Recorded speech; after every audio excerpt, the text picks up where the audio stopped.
Welcome back racing at Nashville Superspeedway. There's one thing for sure.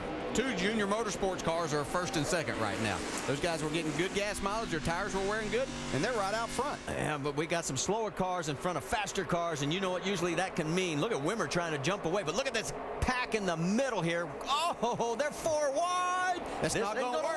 It's not going to work. This is congestion here. Oh, hang on. This can't work, guys. There it is. There's the contact. Stephen Wallace into the wall. Big wreck behind you. Big wreck behind you. Can you believe it? 2 wide. 16, Colin Brown also in. Stenhouse crashes. Now Brown gets swept up. Look at the mess here. You got the 81 of Michael McDowell, the 35 of Jason Keller. Oh, my. Mikey Kyle in the 10, his first start, and Stephen Wallace. I was curious how these drivers were going to treat one another as we went back to green flag racing, because there was going to be that congestion, and that just didn't make any sense.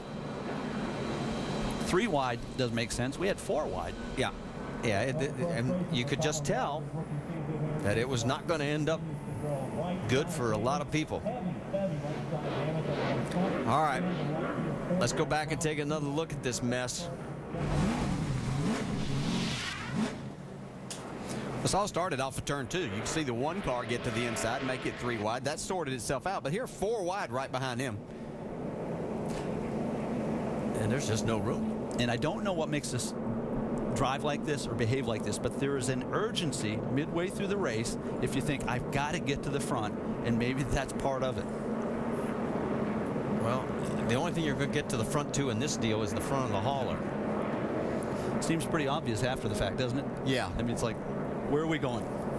You can see both of Rusty's cars that he owns, the 62 and the 66, were 2 on the inside, but that kind of forced the hand of Jason Keller in the 35, and he didn't have anywhere to go, and that's kind of where things started. The 66 got up into him.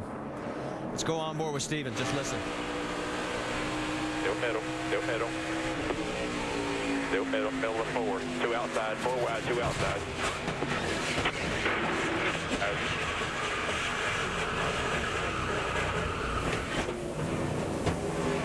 What a mess. Common expression in this business, give and take. What, you know, at some point, one of those drivers, 2 of those drivers, maybe a half dozen of those drivers needed to say, all right, I'm going to live to race another lap because we can't do this getting into the corner.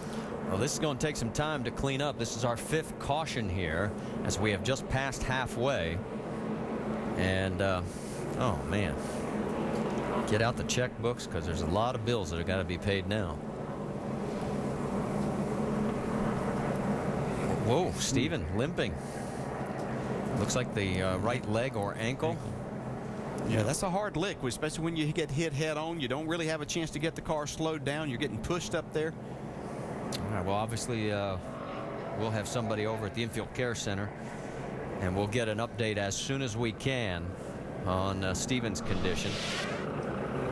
Michael McDowell, he is okay. He climbs out of the car, and he'll get into the ambulance under his own power. All right, as we said, this